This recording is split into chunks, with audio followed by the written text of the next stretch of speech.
Good morning everyone. CMA inter के students exam बहुत पास में और आपके फर्स्ट ग्रुप में एक सब्जेक्ट दे रखा है, बड़ा प्यारा सा सब्जेक्ट दे रखा है और उस सब्जेक्ट का नाम है कॉस्ट अकाउंटिंग।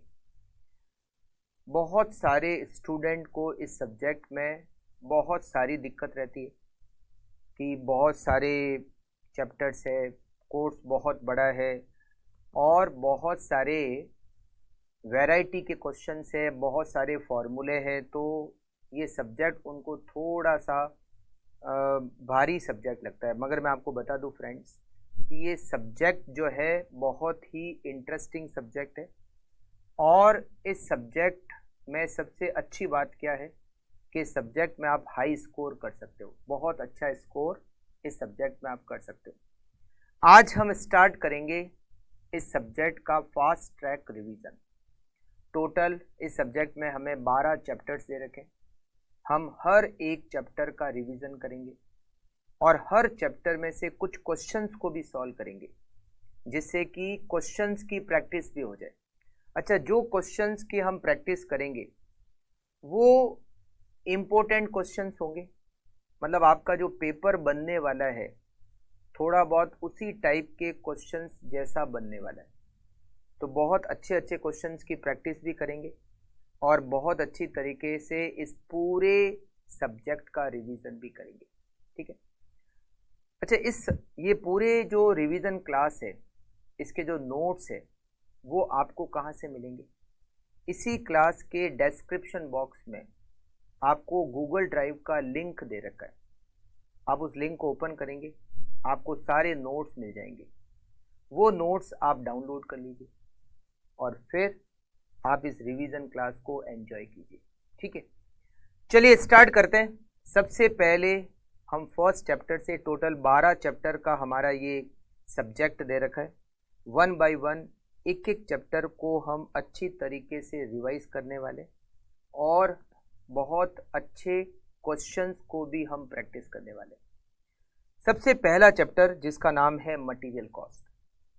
फ्रेंड्स, हमारी जो कॉस्ट होती है उसको हम 3 कैटेगरी में डिवाइड करते हैं, मटेरियल, लेबर, ओवरहेड। तो हमारे जो पहले 3 चैप्टर है उनके नाम क्या है?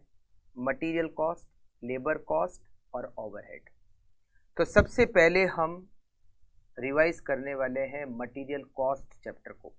बहुत इंपॉर्टेंट चैप्टर है, जनरली इस चैप्टर में से एग्जाम में क्वेश्चन बनता है। मटेरियल कॉस्ट मतलब रॉ मटेरियल की कॉस्ट। ये चैप्टर मैन्युफैक्चरिंग ऑर्गेनाइजेशन के काम का चैप्टर है, क्योंकि वहाँ पर ही मैन्युफैक्चरिंग होती है, वहाँ पर ही रॉ मटेरियल काम आता है। रॉ मटेरियल को हम सप्लायर से खरीदते हैं और उसको फैक्ट्री में लाकर एक जगह पर रख देते हैं। जिस जगह पर रॉ मटेरियल को लाकर रख देते हैं हम उस जगह को कहते हैं स्टोर। ये जो चैप्टर दे रखा है material cost, basically it is store management. Store को कैसे मैनेज किया जाए, क्योंकि अगर हम स्टोर को मैनेज नहीं करेंगे तो ओवर स्टॉकिंग हो सकती है, अंडर स्टॉकिंग हो सकती है, रॉ मेटल का वेस्टेज हो सकता है, बहुत सारे उसके नेगेटिव कॉन्सिक्वेंसेस हो सकते हैं। तो हमें स्टोर को मैनेज करना होता है। स्टोर कैसे मैनेज करें, इसके लिए हमें मेनली 5 टेक्निक्स दे रखी है। पहली technique different type of stock level, दूसरी टेक्निक इकोनॉमिक ऑर्डर क्वांटिटी, तीसरी टेक्निक टर्नओवर रेशियो, चौथी टेक्निक एबीसी एनालिसिस, पांचवी टेक्निक हमें जो दे रखी है वो है स्टोर लेजर। उसमें जो एबीसी एनालिसिस है वो तो थियोरेटिकल दे रखी है। तो 4 टेक्निक में प्रैक्टिकल है, जिसमें से पहली 2 टेक्निक जो है वो बहुत इंपॉर्टेंट है, क्योंकि जनरली इस चैप्टर में से जब क्वेश्चन बनता है तो पहली 2 टेक्निक में से क्वेश्चन आने की प्रोबेबिलिटी सबसे ज़्यादा रहती है। तो पहली 2 टेक्निक क्या है? First different type of stock level और सेकंड इकोनॉमिक ऑर्डर क्वांटिटी। तो एक काम करते हैं, सबसे पहले तो हम दोनों टेक्निक को डिस्कस कर लेते हैं, फिर इन दोनों टेक्निक्स के हम क्वेश्चन जो मैंने नोट्स में लिए हैं, इस रिवीजन नोट्स में लिए हैं, वो क्वेश्चन हम सॉल्व करेंगे। उसके बाद हम टर्नओवर रेशियो वाली टेक्निक पढ़ेंगे, उसका भी जो क्वेश्चन है सॉल्व करेंगे। फिर हम स्टोर लेजर को डिस्कस करेंगे और उसका भी क्वेश्चन सॉल्व करेंगे और हमारा ये चैप्टर हो जाएगा रिवाइज। ठीक है, तो पहली दो technique, different type of stock level और economic order quantity. Different type of stock level. Friends, ये जो पहली टेक्निक है different type of stock level, उसको डिस्कस करने से पहले तीन वर्ड को समझना पड़ेगा। पहला हमारा वर्ड है consumption rate. Consumption rate, consumption rate का मतलब होता है हम एक दिन में कितना रॉ मटेरियल यूज करते हैं।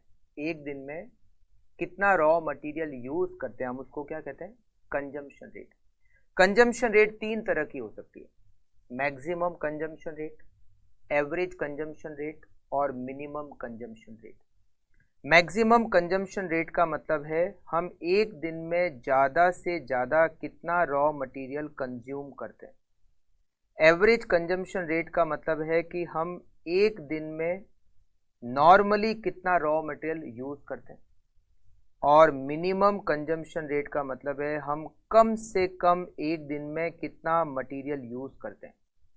It is consumption rate, maximum, average और मिनिमम। दूसरा वर्ड वो है रीऑर्डर पीरियड। जब हम रॉ मटेरियल को खरीदते हैं तो हम उसके लिए, रॉ मटेरियल को खरीदने के लिए सप्लायर को ऑर्डर देते हैं। तो हमें ऑर्डर देते ही मटेरियल रिसीव नहीं होता, कुछ टाइम बाद मिलता है, जैसे 4-5 दिन 10 दिन बाद मिलता है। तो ऑर्डर देने के बाद जितने दिन बाद हमें मटेरियल मिलता है हम उनको कहते हैं री ऑर्डर पीरियड। जैसे आज ऑर्डर दिया और मटेरियल हमें मिला 5 दिन बाद, तो हम 5 दिन को क्या कहते हैं, री ऑर्डर पीरियड। री ऑर्डर पीरियड भी तीन तरह का होता है, मतलब हो सकता है maximum reorder period, average री ऑर्डर पीरियड और मिनिमम री ऑर्डर पीरियड। मतलब ज़्यादा से ज़्यादा कितना टाइम लग सकता है, नॉर्मली कितना टाइम लगता है और कम से कम कितना टाइम लगेगा, हम उसको कहते हैं मैक्सिमम, एवरेज और मिनिमम री ऑर्डर। एक वर्ड और ROQ को हम आगे जाके कहते हैं EOQ। इसका मतलब है साइज ऑफ वन ऑर्डर। हम जब रॉ मटेरियल को खरीदते हैं तो एक बार में कितनी क्वांटिटी खरीदते हैं, एक बार में कितनी क्वांटिटी खरीदते हैं, हम उसको क्या कहते हैं, री ऑर्डर क्वांटिटी। ठीक है, तीन वर्ड समझ में आ गए। अब हम लेते हैं स्टॉक लेवल। पहली technique stock level. 5 stock level. कितने स्टॉक लेवल है, 5। पहला स्टॉक लेवल है री ऑर्डर लेवल। री ऑर्डर लेवल का मतलब है कि हम रॉ मटेरियल को कब खरीदते हैं, मतलब कब खरीदने का ऑर्डर देते हैं, जब रॉ मटेरियल पूरा ख़त्म हो जाता है तब, या ख़त्म होने से पहले। बिल्कुल इम्प्लाइड है कि ख़त्म होने से पहले, पूरा ख़त्म हो जाने के बाद मंगाएंगे तो फिर प्रोडक्शन कैसे करेंगे। तो हम रॉ मटेरियल को पूरा ख़त्म होने के बाद नहीं ऑर्डर देते, पहले देते हैं। तो पहले कब, कितनी क्वांटिटी पर, हम उस क्वांटिटी को कहते हैं री ऑर्डर लेवल। इसको कैलकुलेट करने के दो फॉर्मूले, इसको कैलकुलेट करने के हमारे पास दो फॉर्मूले। अगर क्वेश्चन में सेफ्टी स्टॉक लेवल नहीं दिया हुआ है, if safety stock level not given, अगर क्वेश्चन में हमें सेफ्टी स्टॉक लेवल नहीं दे रखा है तो इसका फॉर्मूला होता है maximum consumption rate. Maximum consumption rate multiply by maximum reorder period. Maximum consumption rate multiply by maximum reorder period. और अगर क्वेश्चन में सेफ्टी स्टॉक लेवल दे रखा है, सेफ्टी स्टॉक लेवल गिवन, तो इसको कैलकुलेट करने का फॉर्मूला है average consumption rate, average consumption rate multiply by average री ऑर्डर पीरियड, एवरेज री ऑर्डर पीरियड, उसमें हमें ऐड करना है सेफ्टी स्टॉक। तो आपको देखना है कि क्या क्वेश्चन में सेफ्टी स्टॉक दे रखा है तब तो बी वाला फॉर्मूला अप्लाई कर दो री ऑर्डर लेवल के लिए, और अगर नहीं दे रखा है तो ए वाला फॉर्मूले से निकाल दो। ठीक है, अच्छा, दूसरा stock level minimum stock level, नाम से भी आप कह सकते हो इसका मतलब क्या होता है। इसका एक नाम और है, इसका एक नाम और है, सेफ्टी लेवल भी कहते हैं। सेफ्टी पर्पस से हमने जो स्टॉक रखा होता है हम उसको मिनिमम स्टॉक लेवल या फिर हम उसको सेफ्टी स्टॉक लेवल कह सकते हैं। इसको कैलकुलेट करने का फॉर्मूला है ROL मतलब reorder level minus average consumption rate, average consumption rate multiply by average reorder period, reorder period, minimum stock level. तीसरा स्टॉक लेवल होता है maximum stock level. Maximum stock level, ज़्यादा से ज़्यादा हमारे पास स्टॉक की कितनी क्वांटिटी हो सकती है, हम उसको क्या कहते हैं, मैक्सिमम स्टॉक लेवल कहते हैं। इसको कैलकुलेट करने का फॉर्मूला है ROQ मतलब reorder quantity plus reorder level minus minimum consumption rate, minimum consumption rate multiply by minimum reorder period, minimum reorder period, it is maximum stock level. चौथा stock level होता है एवरेज स्टॉक लेवल, मतलब हमारे पास stock का average level, normal stock level क्या होता है हम उसको कहते हैं average stock level. Average stock level को कैलकुलेट करने के लिए हमारे पास दो फॉर्मूले, पहला formula which is minimum level plus maximum level divided by 2, minimum level plus maximum level divided by 2, ये है एवरेज स्टॉक लेवल। और एक और फॉर्मूला है इसका minimum level plus ROQ divided by 2। आप एग्जाम में कोई भी एक फॉर्मूला काम में ले सकते हो, कोई भी एक अप्लाई करोगे आंसर सही माना जाएगा। एक होता है danger stock level. Danger stock level ये वो स्टॉक लेवल है जहां पर अगर स्टॉक पहुंच जाए तो हम नॉर्मल प्रोडक्शन बंद कर देते हैं और केवल इमरजेंसी वाला प्रोडक्शन ही कंटिन्यू करते हैं।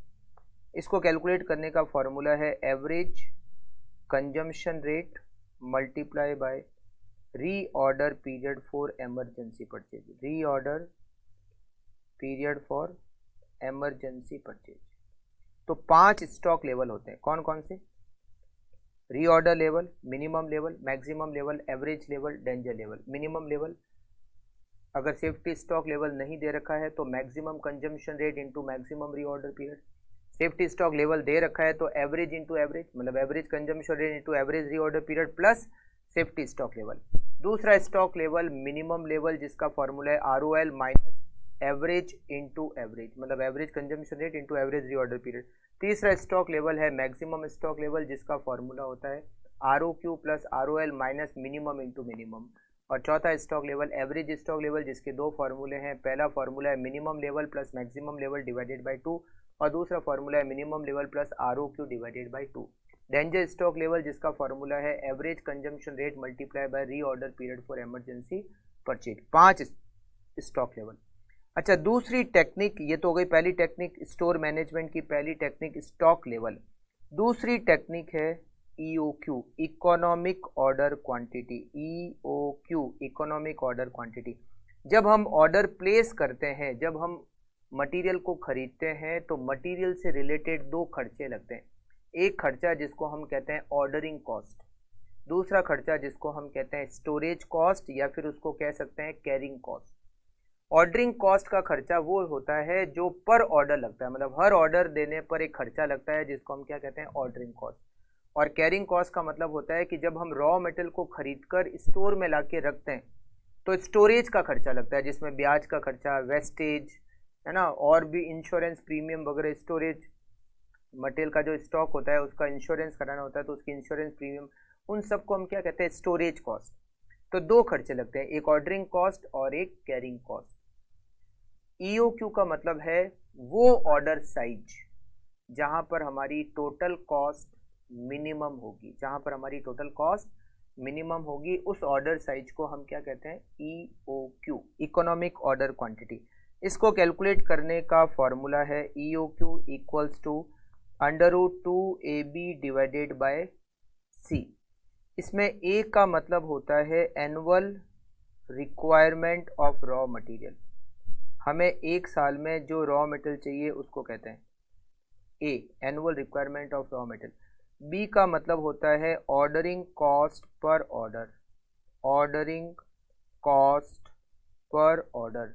और C का मतलब होता है कैरिंग कॉस्ट, या फिर इसको कह सकते हैं storage cost, carrying cost per unit per annum.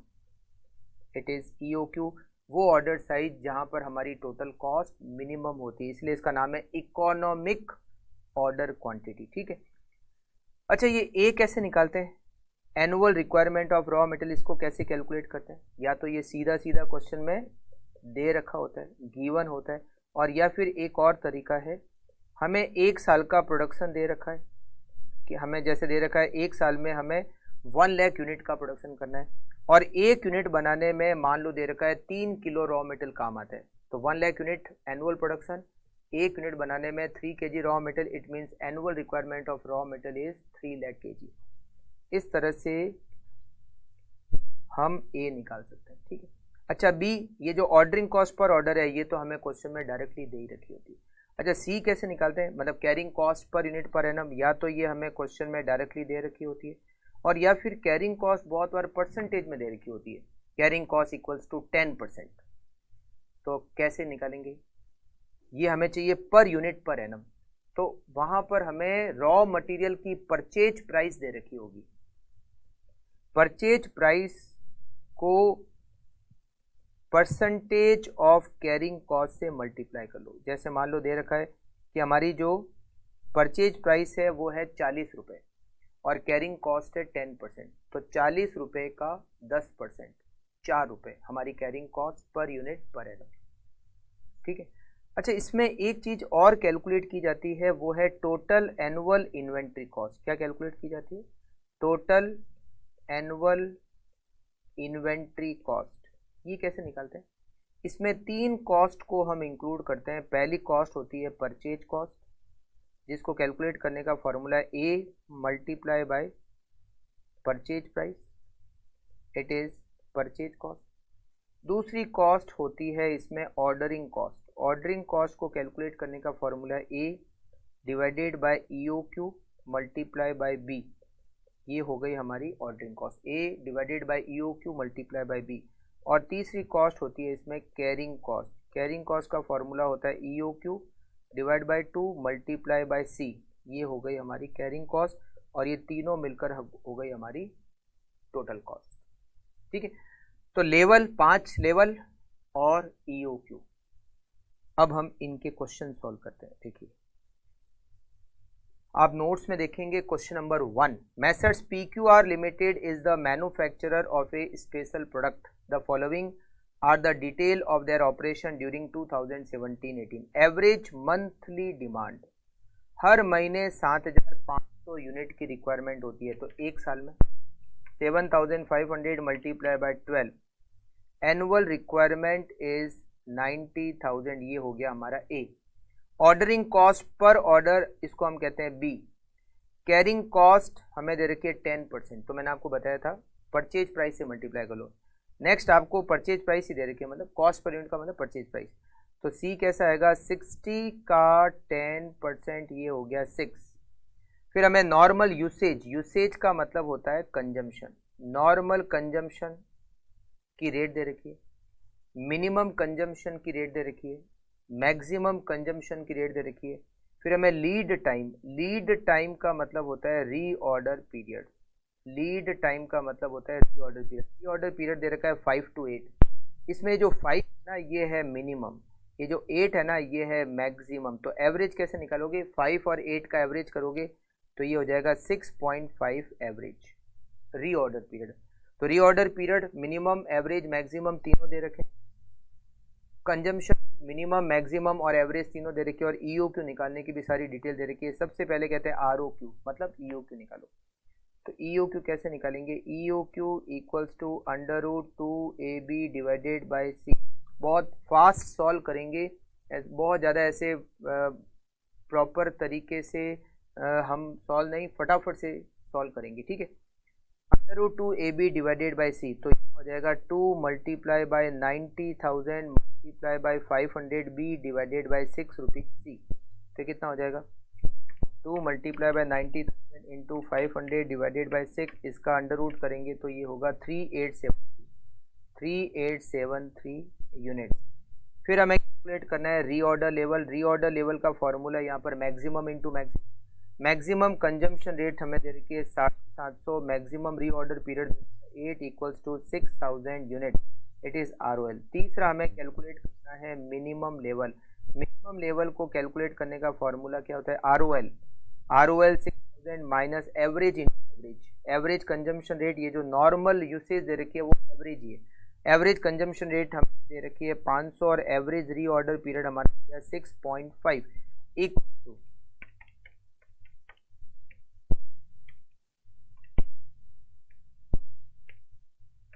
2750।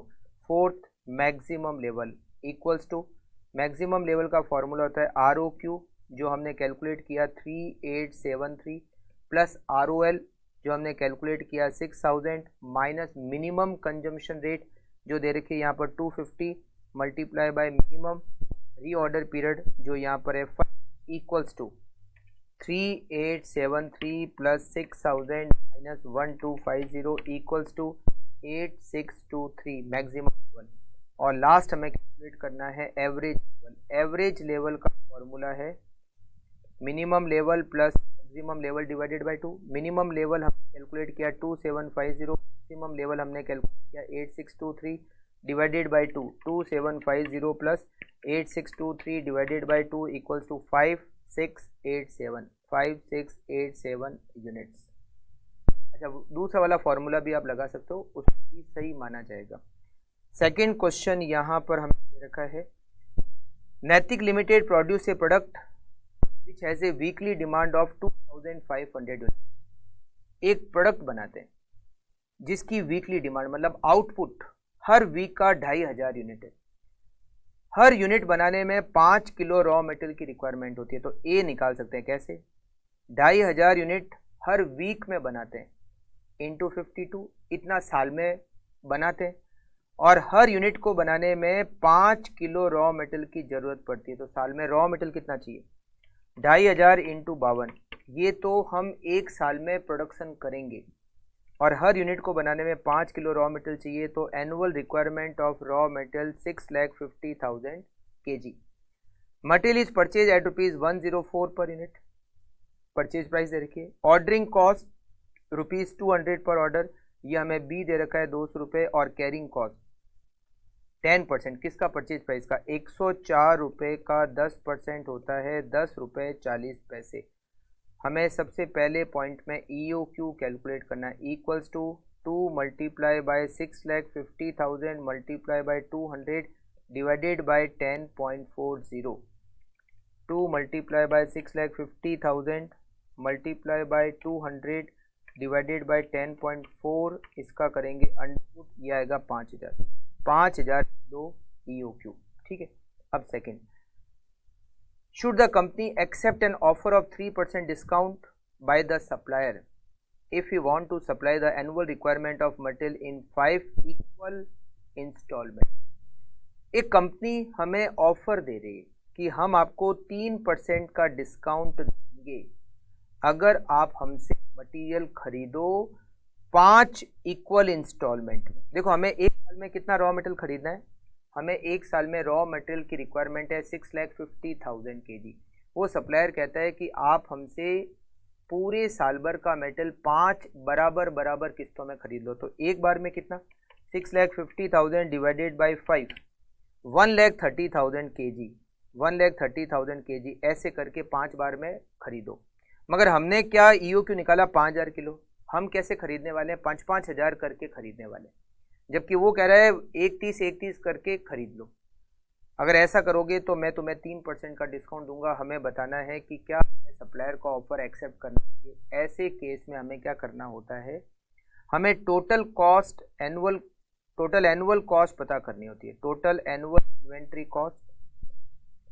अगर मेरी ऑर्डर की साइज EOQ होती है तो मेरी साल भर की कॉस्ट क्या लगेगी, फिर मैं कैलकुलेट करूंगा वापस से टोटल एनुअल इन्वेंट्री कॉस्ट। अगर मेरी ऑर्डर की साइज 1,30,000 kg होती है तो 1,30,000 कैसा है, 650 परचेज करना है साल भर में, और वो सप्लायर कहता है 5 किस्तों में खरीद लो, तो 650 डिवाइडेड बाई 5, एक बार में 1,30,000 किलो।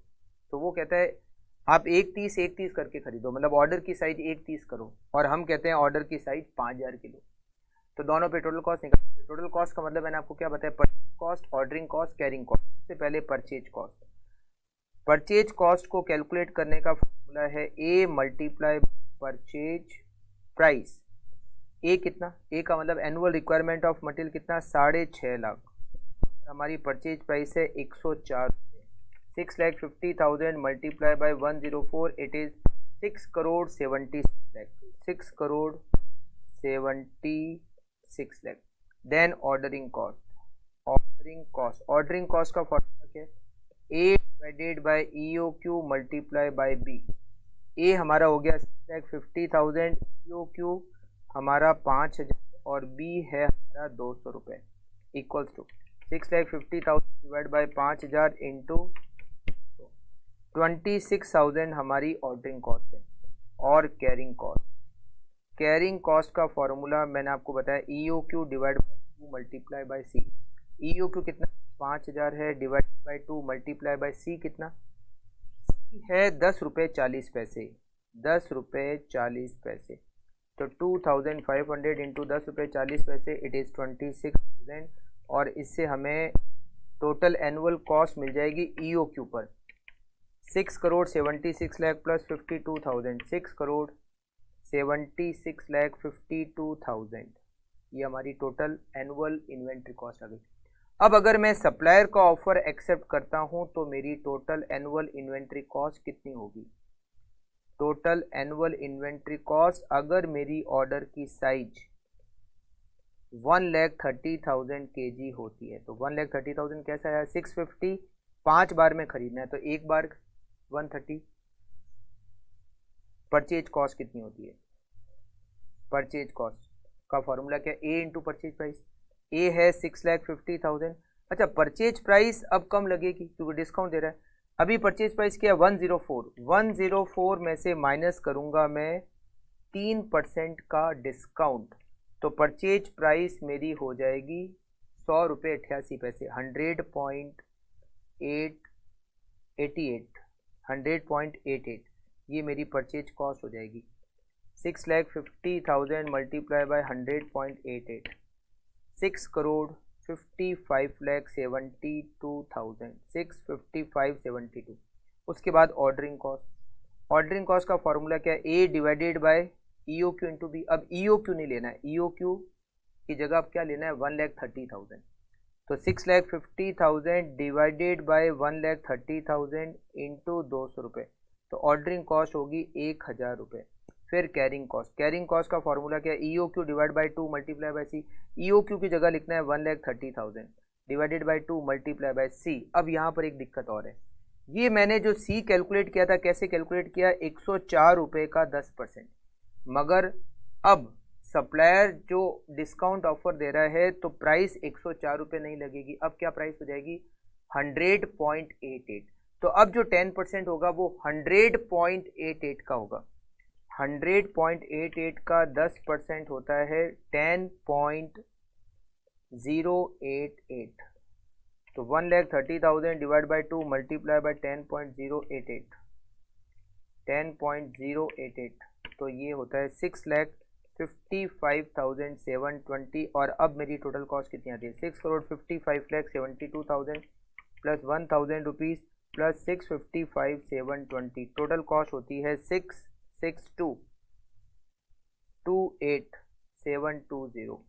ये जो मेरी टोटल कॉस्ट आ रही है, अगर मैं सप्लायर का ऑफर एक्सेप्ट करता हूँ तो मेरी टोटल कॉस्ट आती है 6,62,28,720। और अगर मैं EOQ को फॉलो करता हूँ तो मेरी टोटल कॉस्ट आती है 6,76,52,000। मतलब सप्लायर ऑफर पर टोटल कॉस्ट कम आती है, तो मुझे क्या करना चाहिए, सप्लायर का ऑफर एक्सेप्ट करना चाहिए। Supplier offer should be accepted. मतलब जब ऐसा क्वेश्चन आ जाए तो आपको क्या करना है, टोटल कॉस्ट पता करनी है। अगर मेरी ऑर्डर साइज EOQ है तो टोटल कॉस्ट क्या होगी, और टोटल कॉस्ट पता करनी है सप्लायर को जो ऑफर दे रहा है ऑर्डर साइज, उस पर मेरी टोटल कॉस्ट क्या होती है। जहां टोटल कॉस्ट कम होगी हम उसको एक्सेप्ट करेंगे। नेक्स्ट क्वेश्चन, क्वेश्चन नंबर 3, ये भी कुछ ऐसा ही क्वेश्चन है अभी जैसा किया। PC company purchase a specialised item and the quantity to be purchase is 2500 piece at a price of ₹200 per piece. हमें कितना मटेरियल परचेज करना है, 2500 एक साल में, तो ये हो गया ए। परचेज प्राइस है 200, ऑर्डरिंग कॉस्ट ₹200, ये हो गया बी। एंड कैरिंग कॉस्ट 2%, 2% किसका, 200 का, ₹200 जो परचेज प्राइस है उसका 2%, सी हो गया ₹4। Normal lead time, lead time का री ऑर्डर पीरियड वो दे रखा है 20 डेज। सेफ्टी स्टॉक दे रखा है निल, सेफ्टी स्टॉक है तो सही, वो 0 है मगर है दे रखा है। वर्किंग डेज एक साल में 250 दिन। आपको EOQ पता करना है, तो देखो सबसे पहले तो EOQ का फॉर्मूला अप्लाई करते हैं, √2AB डिवाइडेड बाई सी। इसमें A हो गया आपका 2500, B हो गया आपका ₹200 और C हो जाएगा 200 का 2% मतलब ₹4। EOQ equals to 2 multiply by 2500 multiply by 200 divided by 4। 2 multiply by 2500 into 200 divided by 4, इसका करेंगे अंडर रूट, तो आएगा 500 यूनिट EOQ। उसके बाद में हमें सेकंड पॉइंट पे दे रखा है री ऑर्डर लेवल कैलकुलेट करो। मैंने आपको री ऑर्डर लेवल के 2 फॉर्मूले बताए। अगर क्वेश्चन में सेफ्टी स्टॉक लेवल दे रखा है तो री ऑर्डर लेवल का फॉर्मूला होता है average consumption rate, average consumption rate multiply by average री ऑर्डर पीरियड, री ऑर्डर पीरियड, इसमें ऐड होगा सेफ्टी स्टॉक, सेफ्टी स्टॉक। देखो एवरेज कंजम्पशन रेट, यहाँ री ऑर्डर पीरियड दे रखा है 20 दिन, तो अगर ये री ऑर्डर पीरियड 20 दिन दिया हुआ है तो हमें ये जो कंजम्पशन रेट चाहिए ना, ये भी पर डे चाहिए, एक दिन में कितना कंजम्पशन। तो एक साल में कितना कंजम्पशन है, 2500, एक साल में 2500, और एक साल में कितने दिन, 250 दिन। तो 2500 डिवाइडेड बाय 250, एक दिन में 10 यूनिट का कंजम्पशन होता है। 2500 पूरे साल भर में, और साल भर में दिन कितने हैं, 250, तो 2500 डिवाइड बाय 250, एक दिन में 10 यूनिट का कंजम्पशन, वो हो गई consumption rate per day, into री ऑर्डर पीरियड 20 दिन, प्लस सेफ्टी स्टॉक दे रखा है 0, दे तो रखा ही है, 0 है, तो ये हो गया 200 यूनिट री ऑर्डर लेवल। फिर हमें कैलकुलेट करना है if 2% discount on the price is given for order quantity 1250 piece और मोर। अब एक सप्लायर कहता है अगर ऑर्डर की साइज 1250 करते हो तो 2% का डिस्काउंट दूंगा, तो बताओ हमें उसका ऑफर एक्सेप्ट करना है या नहीं करना है। तो पहले क्या करेंगे, टोटल एनुअल इन्वेंट्री कॉस्ट, अगर ऑर्डर की साइज EOQ है तो, ऑर्डर की साइज अगर EOQ है तो टोटल कॉस्ट कितनी होगी, इन्वेंट्री की कॉस्ट। सबसे पहले क्या करेंगे, इसमें परचेज कॉस्ट, परचेज कॉस्ट कैसे निकालते हैं, purchase cost equals to A multiply by purchase price, A multiply by purchase price. A कितना, एक साल में हमें चाहिए 2500 और परचेज की प्राइस है हमारी परचेज प्राइस है 200 रुपये, 2500 इंटू 200 ये हो गए 5 लाख रुपए। फिर ऑर्डरिंग कॉस्ट, ऑर्डरिंग कॉस्ट का फॉर्मूला होता है A divided by EOQ multiply by B। A हो गया हमारा 2500, EOQ हमारा EOQ है 500 मल्टीप्लाई बाय 200 इक्वल्स टू 1000 रुपये ordering cost. Then carrying cost, carrying cost का फॉर्मूला है EOQ divide by 2 multiply by C। EOQ हो गया 500 divided by 2 multiply by C, हमें दे रखा है 4 रुपये मल्टीप्लाई बाय 4 इक्वल्स टू 1000 रुपये। टोटल कॉस्ट 5,02,000 अगर हम EOQ को फॉलो करते हैं तो। Total annual inventory cost, total annual inventory cost अगर मेरी ऑर्डर की साइज, सप्लायर जो कहता है, सप्लायर क्या कहता है, ऑर्डर की साइज 1250 यूनिट, तो मेरी टोटल एनुअल इन्वेंट्री कॉस्ट कितनी होगी? सबसे पहले परचेज कॉस्ट, मुझे एक साल में कितना मटेरियल परचेज करना है? 2500 यूनिट। अभी रेट क्या है? अभी रेट है 200 रुपये और सप्लायर हमें डिस्काउंट देगा 2%, तो 200 रुपये में से 2% माइनस करूँगा तो रेट हो जाएगी 196। 2500 इंटू 196 इट इज़ 4,90,000 मेरी परचेज कॉस्ट। उसके बाद में ordering cost equals to A 2500 divide by EOQ, but अब EOQ की जगह क्या लेंगे? 1250 इंटू 200 रुपये, तो ये हो जाएंगे 400 रुपये ऑर्डरिंग कॉस्ट। फिर कैरिंग कॉस्ट का फॉर्मूला है EOQ divide by 2 into C, तो EOQ की जगह अब लेंगे 1250 divided by 2 into C. C change हो जाएगा क्योंकि सी हमने कैसे निकाला था? 200 का 2%, मगर अब प्राइस 200 नहीं है, अब प्राइस है 196, तो 196 का 2% होता है 3.92। 1250 divided by 2 multiply by 3.92 it is 2450 और हमारी टोटल कॉस्ट कितनी आती है? 4,90,000 प्लस 400 प्लस 2450, हमारी टोटल कॉस्ट आती है 4,92,850। अभी भी सप्लायर ऑफर पे टोटल कॉस्ट कम है, तो क्या लिखेंगे? Supplier offer should be accepted. Supplier offer should be accepted. Next question देखते हैं, क्वेश्चन नंबर 4। क्वेश्चन नंबर 4 दे रखा है, from the following particulars with respect to a particular item of material of a manufacturing company calculate the best quantity to order. अभी इस question में क्या दे रखा है? हमें प्राइस पर टन दे रखी है 6 रुपये। अगर हमारी ऑर्डर की साइज 250 से कम होती है तो प्राइस पर टन दे रखी है 5.9। अगर हमारी ऑर्डर की साइज 250, 250 और 250 से ज़्यादा बट 800 से कम, प्राइस पर टन 5.8। अगर हमारी ऑर्डर की साइज 800 और 800 से ज़्यादा बट 2000 से कम, प्राइस पर टन 5.7। अगर हमारी ऑर्डर की साइज 2000 और 2000 से ज़्यादा बट 4000 से कम, और 5.6 अगर हमारी ऑर्डर की साइज 4000 और 4000 से ज़्यादा। एनुअल रिक्वायरमेंट कितनी है? 4000 टन, मतलब ये हो गया A, annual requirement 4000। Delivery cost per order, जो भी खर्चा पर ऑर्डर है ना वो ऑर्डरिंग कॉस्ट है, यहाँ पर है बी 6 रुपीज़। और स्टॉक होल्डिंग कॉस्ट का मतलब कैरिंग कॉस्ट 25%। 25% किसका? प्राइस का।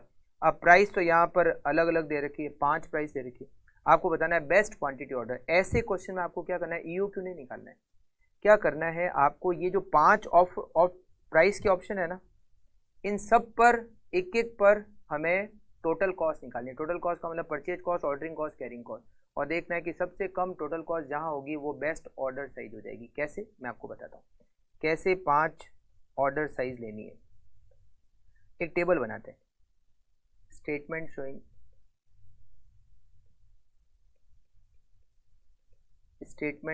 Total cost at different order size, at different order size. Different order size पर हम टोटल कॉस्ट कैलकुलेट करते हैं। इसमें पहला कॉलम हो जाएगा ऑर्डर साइज, दूसरा कॉलम हो जाएगा परचेज कॉस्ट, तीसरा कॉलम हो जाएगा ऑर्डरिंग कॉस्ट, चौथा कॉलम हो जाएगा कैरिंग कॉस्ट और पांचवा कॉलम हो जाएगा टोटल कॉस्ट। जैसे देखो, प्राइस पर टन 6 रुपये, अगर ऑर्डर की साइज 250 से कम होती है तो 250 से कम आपकी इच्छा जैसे ले लो, 200, 150, 100 मन में जो ले लो। 250 से कम कुछ भी लो आप, 250 से कम में 200 ले लें, चलिए ऑर्डर की साइज 200। फिर आगे क्या दे रखा है? नेक्स्ट 250 और 250 से ज़्यादा मगर 800 से कम। इसमें सबसे छोटी क्वांटिटी कौन सी है? 250। तो ये वाला जो ऑप्शन है ना, इसमें हमें ऑर्डर की साइज लेनी है 250, सबसे कम छोटी क्वांटिटी। पहले वाले में तो आप फ्री हो, लेस देन 250 में आप कुछ भी लो, 100 ले लो, 50 ले लो, 150 ले लो, 200 ले लो, आपकी इच्छा है। मगर इस वाले में, सेकंड वाले में ऑर्डर की साइज आपको 250 ही लेनी है, सबसे छोटी क्वांटिटी 250। इस नेक्स्ट वाले में 800 और 800 से ज़्यादा बट 2000 से कम, छोटी से छोटी क्वांटिटी क्या? 800, तो यहाँ लेना है 800। अगले वाले में लेना है 2000 और अगले वाले में देना है 4000। ये 5 ऑर्डर साइज के ऑप्शन लेने हैं और आपको टोटल कॉस्ट निकालनी है। कैसे? देखो मैं आपको पहले 200 पे बताता हूँ टोटल कॉस्ट निकाल के कैसे निकालोगे। परचेज कॉस्ट, एक साल में कितना मटेरियल चाहिए?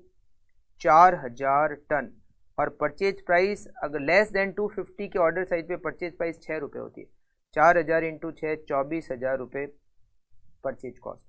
अब ऑर्डरिंग कॉस्ट कैसा है कि फॉर्मूला क्या होता है, ए 4000 डिवाइड बाय ऑर्डर साइज, मतलब EOQ, यहाँ पर EOQ तो है नहीं, ऑर्डर साइज है अलग अलग, 200 के ऑर्डर साइज, इंटू बी हमारा दे रखा है 6 रुपये, तो हमारी ऑर्डरिंग कॉस्ट हो जाएगी 4000 डिवाइडेड बाय 200 इंटू 6, 120 रुपये ऑर्डरिंग कॉस्ट।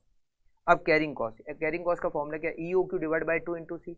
EOQ तो है नहीं, ऑर्डर की साइज है 200 डिवाइड बाय 2 इंटू सी का मतलब है carrying cost per unit per annum 25% सी है, और पहले वाले में प्राइस क्या है 6 रुपये, 6 रुपये का 25% होता है 1.5, तो ये हो जाएगा 150 रुपये। अब परचेज कॉस्ट, ऑर्डरिंग कॉस्ट और कैरिंग कॉस्ट जोड़ दो, टोटल कॉस्ट आ जाएगी, मतलब 200 की ऑर्डर साइज पे हमारी टोटल कॉस्ट कितनी होती है, 24,000 purchase cost, 120 ordering cost, 150 carrying cost, total cost 24270। अब सेम ऐसे ही टोटल कॉस्ट आपको 250 की ऑर्डर साइज पे निकालना है, 800 की ऑर्डर साइज पे निकालना है, 2000 की ऑर्डर साइज पे निकालना है, और 4000 की ऑर्डर साइज पे निकालना है। जिस पे टोटल कॉस्ट सबसे कम आएगी वो हमारी बेस्ट ऑर्डर साइज हो जाएगी।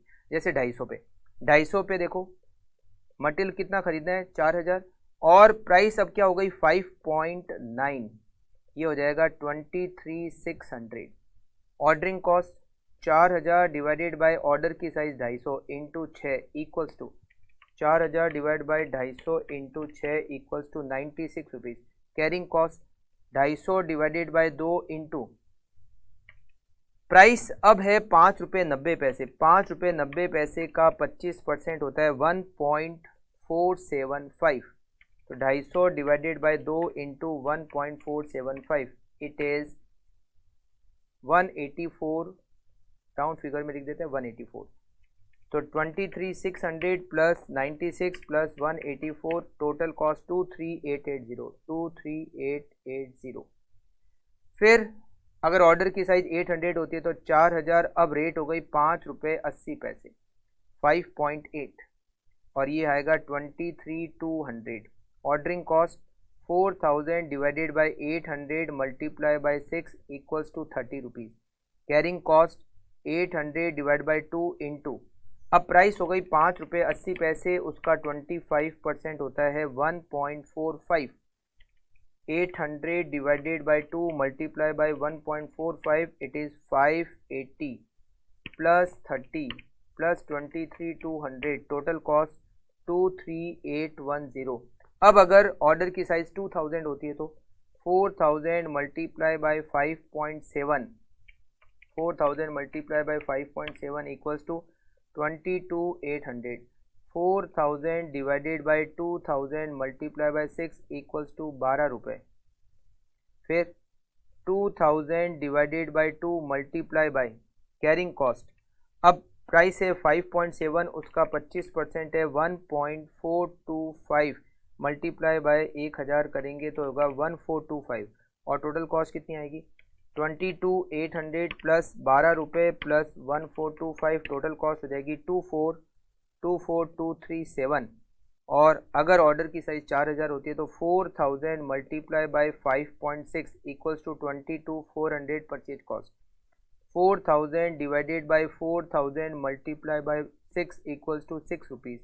4000 डिवाइडेड बाई 2 मल्टीप्लाई बाई 5 रुपये 60 पैसे का 25% होता है 1.4 इंटू 2000, 2800, 22,400 प्लस 6 प्लस 2800, 25206। सबसे कम टोटल कॉस्ट कौन सी है, सबसे कम टोटल कॉस्ट है 23,810, तो बेस्ट ऑर्डर की size 800, best order size equals to 800 units, correct. Next question level और EOQ का एक और क्वेश्चन है, 5th क्वेश्चन, फिर ये 2 टेक्निक हमारी रिवाइज हो जाएगी। एक company manufacture 5000 unit of A product per month, एक कंपनी हर महीने 5000 यूनिट की मैन्युफैक्चरिंग करती है, मतलब हर महीने 5000 यूनिट बनाती है, प्रोडक्शन करती है, तो एक साल में एक साल में 60,000 यूनिट का प्रोडक्शन करती है, तो ये तो क्या है, प्रोडक्शन। एक साल में 60,000 यूनिट का प्रोडक्शन, जबकि हम EOQ जब निकालते हैं तो वहां पर ए का मतलब एनुअल प्रोडक्शन नहीं होता, क्या होता है, एनुअल कंजम्पशन, मतलब एक साल में कितना रॉ मेटेरियल चाहिए। तो ये 60,000 यूनिट एक साल में प्रोडक्शन की है, रिक्वायर रॉ मेटेरियल नहीं है। ऑर्डरिंग प्लेस ऑफ ऑर्डर 100 रुपये, ये हो गया B, ordering cost per order. Purchase price 10 रुपये, रीऑर्डर पीरियड 4 to 8, तो 4 हो गया इसमें मिनिमम, 8 हो गया मैक्सिमम, और एवरेज हो जाएगा 6। Consumption rate 100 kg to 450 kg, 100 kg है मिनिमम कंजम्पशन रेट, 450 kg है मैक्सिमम कंजम्पशन रेट, और average consumption rate 275 kg per week. Carrying cost 20% है, कैरिंग कॉस्ट 20% किसका, परचेज प्राइस का, और सेकंड लाइन में परचेज प्राइस दे रखी है 10 रुपये। तो देखो ए कैसे निकलेगा इसमें, ए का मतलब है एक साल में कितना रॉ मेटेरियल चाहिए, तो हमें एक साल का प्रोडक्शन तो दे रखा है मगर एक साल का रॉ मेटेरियल का कंजम्पशन नहीं दे रखा, तो कैसे निकालेंगे। हमारा एवरेज कंजम्पशन दे रखा है 275 kg पर वीक, इनटू करेंगे 52। 275 kg हमें हर वीक में रॉ मेटेरियल कंज्यूम करना है, तो साल भर में कितना, ये 275 kg पर वीक है एवरेज कंजम्पशन, इनटू 52। एक साल में हमें रॉ मेटेरियल कंज्यूम करना है 14,300 kg। बी हमें दे रखा है 100 रुपये, और सी हमें 10 रुपये का 20% निकालना है, तो ये हो जाएगा 2 रुपये, और पहले पॉइंट का आंसर आ जाएगा हमारा ROQ मतलब EOQ equals to 2 multiply by 14,300 multiply by 100 divided by 2। 2 multiply by 14,300 multiply by 100 divided by 2, इसका अंडर रूट करेंगे तो 1196। बी हमें पता करना है ROL maximum consumption rate 450 multiply by maximum reorder period 8 equals to 3600। तीसरा हमें पता करना है maximum level EOQ 1196 plus ROL 3600 minus minimum consumption rate 100 multiply by minimum reorder period 4 equals to 1196 plus 3600 minus 400 equals to 4396। उसके बाद में हमें पता करना है डी पॉइंट में minimum level equals to ROL 3600 minus average consumption rate 275 multiply by average reorder period 6 equals to 275 multiply by 6, इसको minus करेंगे 3600 में से, तो ये आएगा 1950। लास्ट हमें पता करना है एवरेज लेवल का मतलब minimum plus maximum divided by 2। Minimum level 1950, maximum level 4396 divided by 2।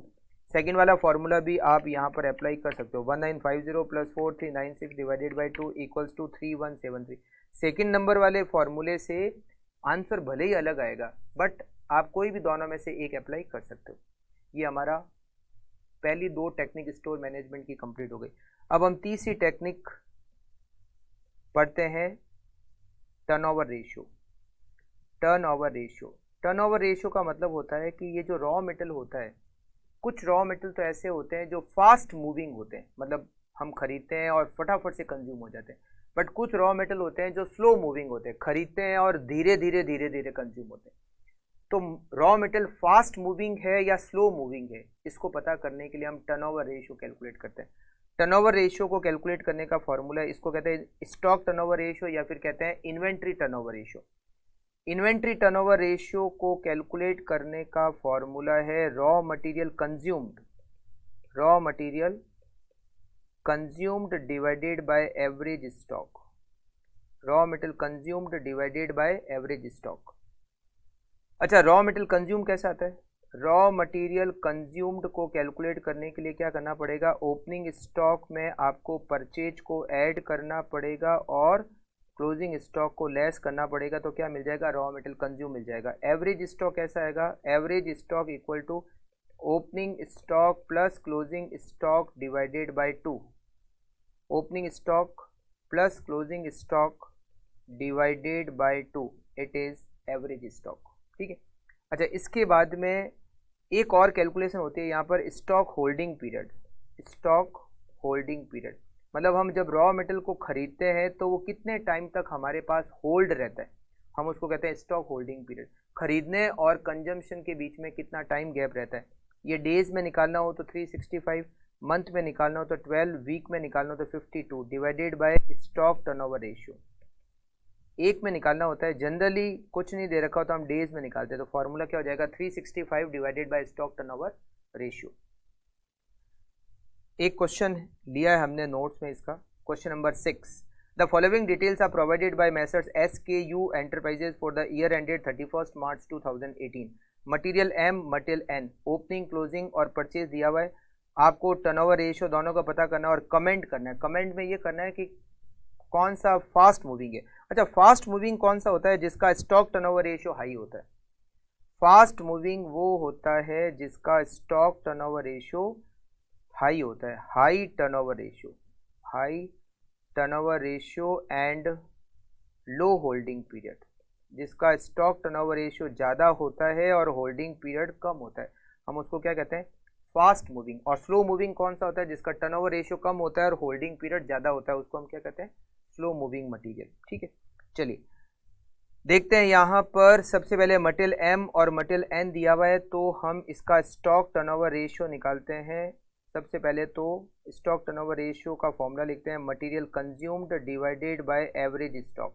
Average का मतलब क्या होता है? एवरेज स्टॉक का मतलब होता है opening plus closing divided by 2। सबसे पहले M, इसका ओपनिंग स्टॉक है 6 लाख, परचेज किया हमने 950, क्लोजिंग स्टॉक है 4.5 लाख, तो मटेरियल कंज्यूम्ड हो गया 11 lakh divided by average stock. Average का मतलब opening 6 lakh plus closing 4.5 divided by 2, 525, तो stock holding period 11 lakh divided by 525 equals to 2.095। N का मटेरियल कंज्यूम्ड, ओपनिंग दे रखा है 10 लाख प्लस परचेज हमने की 18 लाख 40,000 माइनस क्लोजिंग है हमारा 725, कंज्यूम्ड हो गया 21 lakh 15,000 divided by average 17 lakh 25,000 divided by 2, 862,500, 21 lakh 15,000 divided by 862,500 equals to 2.45। ज़्यादा टर्नओवर रेशियो किसका है? N का। तो material N is fast moving material, fast moving material है। And material M is slow moving material. इन दोनों के कंपेयर करें, M और N को कंपेयर करें तो N फास्ट मूविंग है और M स्लो मूविंग है। तो ये हमारी एक और टेक्निक कंप्लीट हो गई, स्टॉक टर्नओवर रेशियो। अच्छा, अब हम पढ़ेंगे स्टोर लेजर। स्टोर लेजर जिसमें मेन मेथड है फीफो, लिफो और वेटेड एवरेज, हम उसी को यहाँ पर डिस्कस करने वाले हैं। फीफो, लिफो और वेटेड एवरेज को सीधा क्वेश्चन ही करते हैं। उसमें परचेज किया, इशू किया, ठीक है ना, डायरेक्टली हम क्वेश्चन करते हैं। अच्छा, एक बार थोड़ा सा स्टोर लेजर में थोड़ा सा एक पॉइंट को समझ लेते हैं, उसके बाद में क्वेश्चन करते हैं। देखो ये स्टोर है, स्टोर लेजर बनता है कि इसमें मटेरियल कितना आया, किस रेट पर आया, और मटेरियल गया किस रेट पर गया। मटेरियल आता कैसे है और मटेरियल जाता कहाँ पे? मटेरियल आता है खरीदने पर, मतलब सप्लायर से खरीदते हैं तो स्टोर में मटेरियल आएगा। और जाएगा कैसे? जब हम प्रोडक्शन डिपार्टमेंट को मटेरियल इशू कर देंगे। क्या कर देंगे? इशू करेंगे, मटेरियल हम इशू कर देते हैं, ठीक है। तो आता कैसे? खरीदने पर आता है, और जाता कैसे? इशू करने पर चला जाता है। अच्छा, मटेरियल जाने का एक तरीका और है, जहां से हमने मटेरियल खरीदा अगर हमने उसको रिटर्न कर दिया, इसको कहते हैं परचेज रिटर्न, तो इसमें मटेरियल जाएगा, स्टोर में से मटेरियल जाएगा। और मटेरियल आने का भी एक तरीका है, हम जब मटेरियल इशू करते हैं तो हो सकता है ये डिपार्टमेंट हमें कुछ मटेरियल रिटर्न कर दें, return by department, return by department, तो ये मटेरियल हमारे पास आएगा। मतलब स्टोर में मटेरियल आने के भी दो तरीके हैं, जाने के भी दो तरीके हैं। आने का तरीका क्या हो गया? खरीदेंगे तो आएगा, या फिर जो मटेरियल हमने इशू किया था उसमें से कुछ मटेरियल रिटर्न होके आ गया। और जाएगा कैसे? इशू करेंगे तब जाएगा, या फिर जो मटेरियल खरीदा था उसमें से हमने कुछ रिटर्न कर दिया, परचेज रिटर्न कर दिया, तो मटेरियल जाएगा। अच्छा, मटेरियल जाने का मतलब मटेरियल कम होने का एक और तरीका है, वो है वेस्टेज।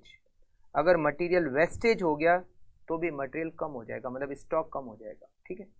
तो हम स्टोर लेजर बनाते हैं, मटेरियल कितना आया, किस रेट पर आया, कितना गया, किस रेट पर गया। फीफो मेथड ये क्या कहता है कि जिस रेट का मटेरियल पहले आया था वो मटेरियल पहले जाएगा और बाद वाला बाद में जाएगा, जबकि लिफो कहता है कि बाद वाला पहले जाएगा, मतलब जो बाद में खरीदा वो पहले जाएगा और जो पहले खरीदा था वो बाद में जाएगा। लास्ट इन फर्स्ट आउट, जो बाद में खरीदा वो पहले जाएगा, जबकि फीफो कहता है जो पहले खरीदा वो पहले जाएगा। जबकि वेटेड एवरेज तरीके में वेटेड एवरेज प्राइस को करते हैं और उसके बाद में मटेरियल को इशू करते हैं। मैं आपको एक क्वेश्चन से तीनों करा ही देता हूँ, ईजी है। फीफो लिफो, वैसे तो इसमें फीफो लिफो ही पूछे हैं, बट मैं आपको वेटेड एवरेज भी बता दूंगा कि कैसे करते हैं, ठीक है।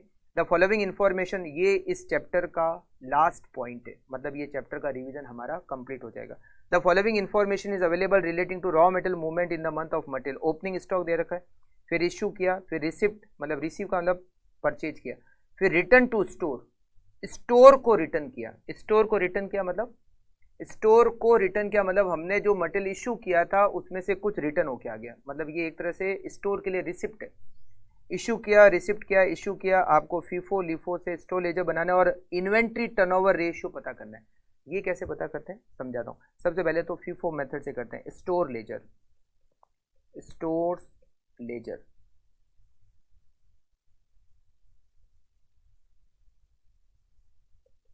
डेट, पर्टिकुलर्स का कॉलम बना सकते हो अगर आपकी इच्छा है तो, रिसिप्ट, क्वांटिटी, रेट और अमाउंट, इशू, क्वांटिटी, रेट और अमाउंट, और बैलेंस, क्वांटिटी, रेट, अमाउंट। इस तरीके से स्टोर लेजर बनता है।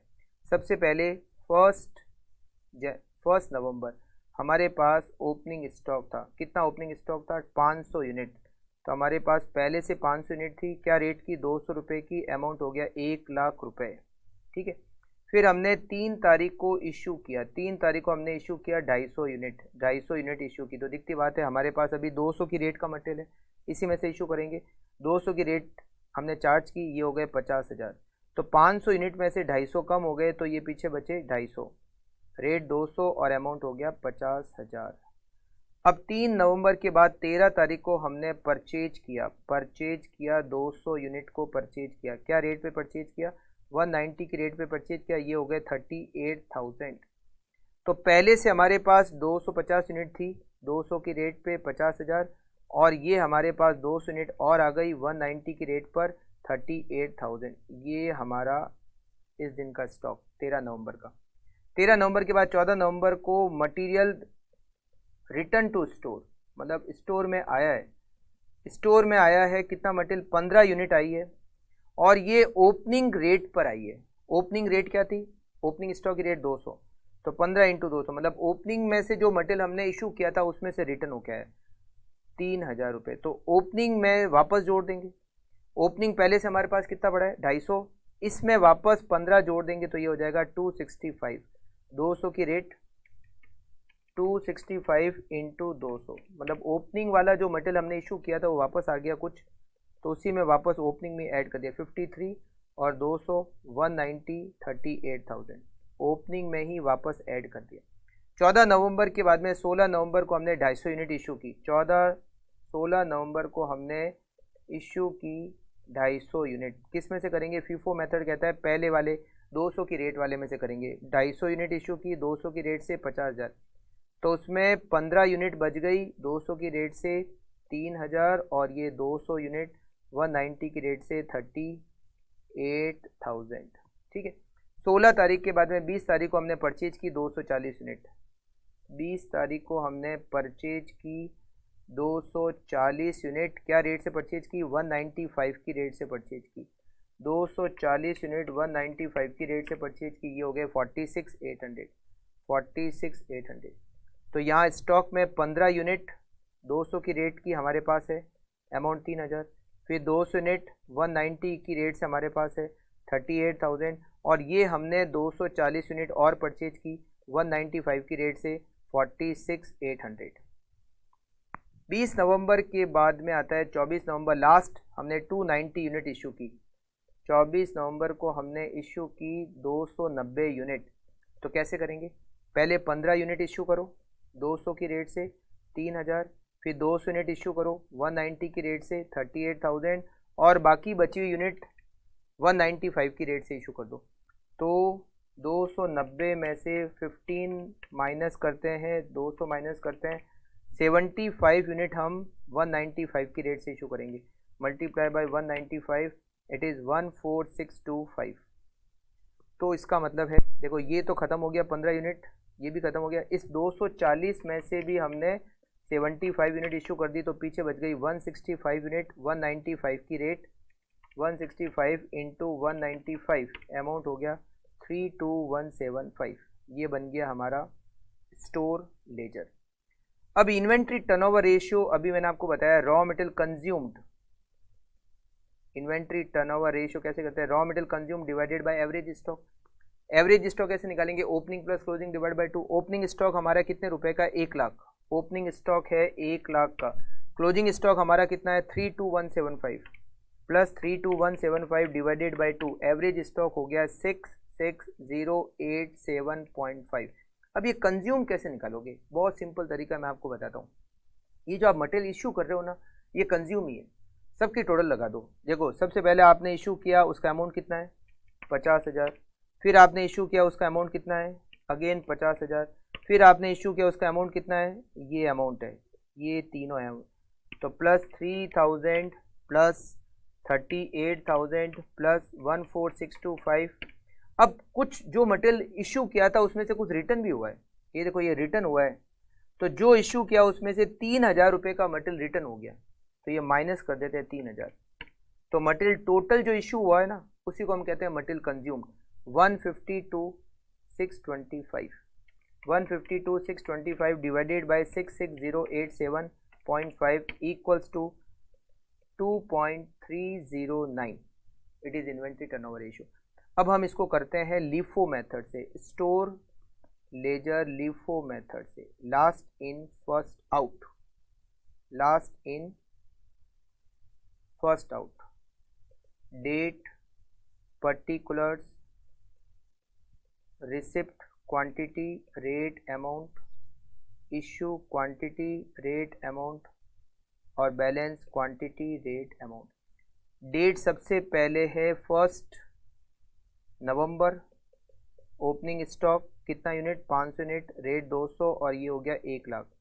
फिर हमने इशू की 3 नवंबर को 250 यूनिट, 3 नवंबर को हमने 250 यूनिट इशू की। तो अभी तो इसी में से करेंगे क्योंकि एक ही रेट का मटेरियल है, 50,000। तो 500 में से 250 हुआ तो 250, रेट 200, अमाउंट हो जाएगा 50,000। 3 नवंबर के बाद में 13 नवंबर को हमने परचेज किया, 13 नवंबर को हमने मटेरियल परचेज किया। कितना मटेरियल परचेज किया, 200 यूनिट 190 की रेट से हो गए 38,000। तो 250 पहले से था, 200 की रेट से 50,000, और 200 यूनिट और परचेज की 190 की रेट से 38,000। 13 नवंबर के बाद में 14 नवंबर को रिटर्न टू स्टोर हो गया। रिटर्न टू स्टोर, हमने जो मटेरियल इशू किया था उसमें से 15 यूनिट रिटर्न होके आ गई। हमने जो मटेरियल इशू किया था वो 200 की रेट से इशू किया था, तो 3,000 रुपये का मटेरियल रिटर्न होके आ गया। तो जो जिसमें से इशू किया था उसी में वापस डाल दो। तो 250 की क्वांटिटी में 15 ऐड कर दो, 265, 200 की रेट से कितना हो गया, 265 इंटू 200, ये हो गया 53,000। और 200 यूनिट जो हमने बाद में खरीदी 190 की रेट से 38,000। ठीक है। 14 नवंबर के बाद में 16 नवंबर को हमने मटेरियल इशू किया, 16 नवंबर को हमने मटेरियल इशू किया, कितना, 250 यूनिट। तो हम क्या करेंगे, लिफो मेथड में पहले 200 को इशू करेंगे 190 की रेट से 38,000, और फिर 50 यूनिट हम देंगे इसमें से 200 की रेट से 10,000 रुपये। तो 265 में से देखो ये 200 तो पूरा खत्म हो गया, और 265 में से आपने 50 इशू किया तो बच गया 215 यूनिट, 200 रुपये की रेट 43,000। 16 नवंबर के बाद में आता है 20 नवंबर को हमने परचेज किया, 20 नवंबर को हमने परचेज किया, कितनी यूनिट परचेज की, हमने परचेज की 240 यूनिट, 240 यूनिट 195 की रेट, अमाउंट हो गया 46,800। अब हमारे स्टोर में 215 यूनिट 200 की रेट से 43,000, और 240 यूनिट 195 की रेट से 46,800। ठीक है।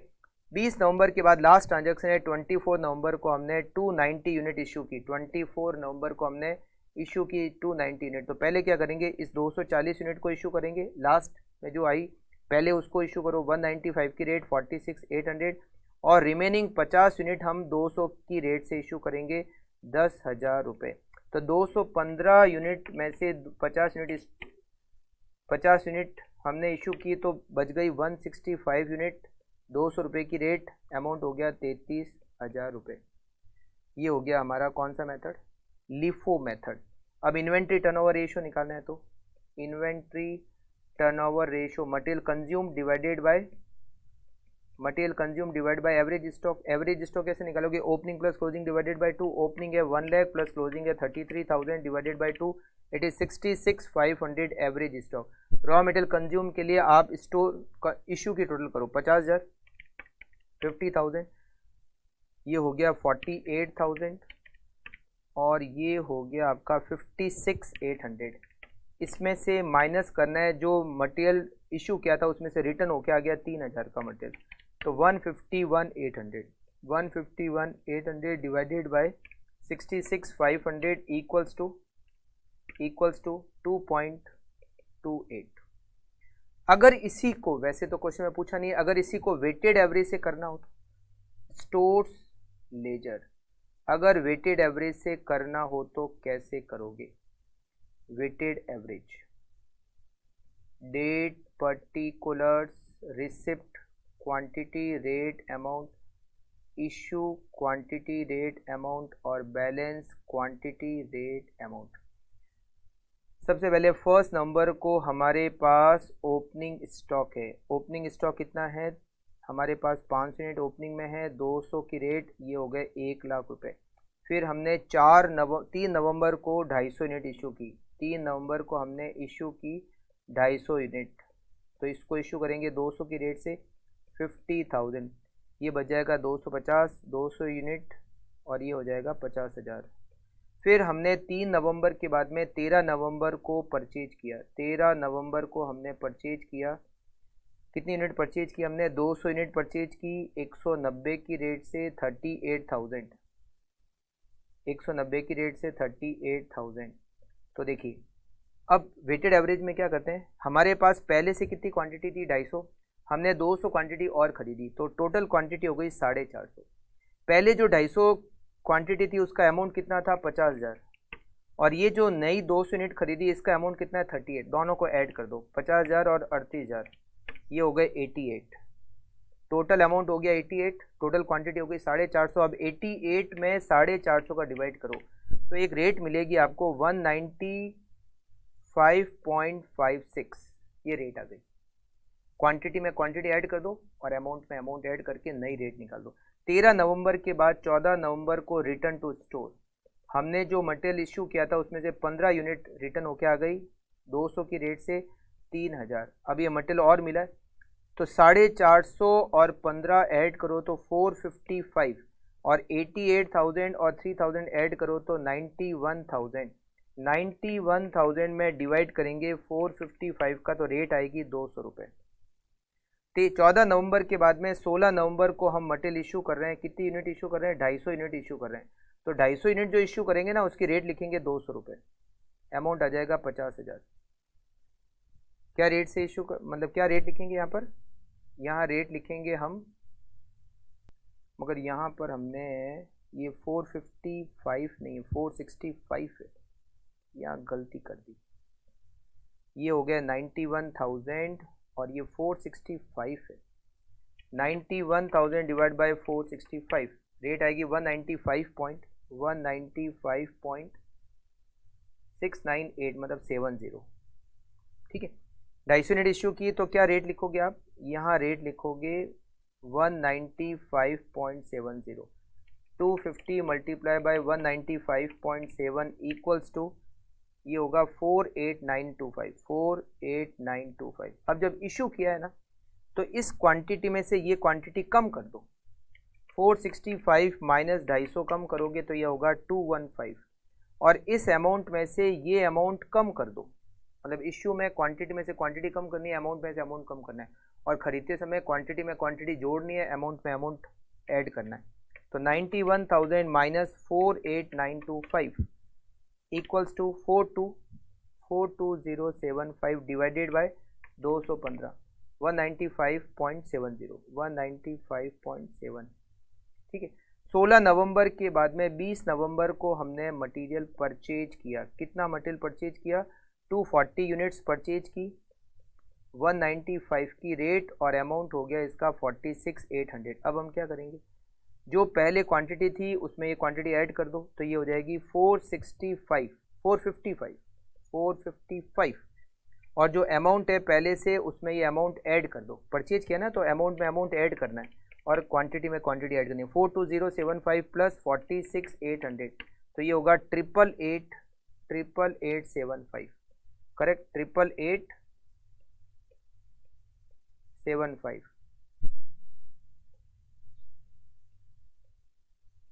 88875 में डिवाइड करेंगे 455 का, रेट आएगी 195.33 195.33।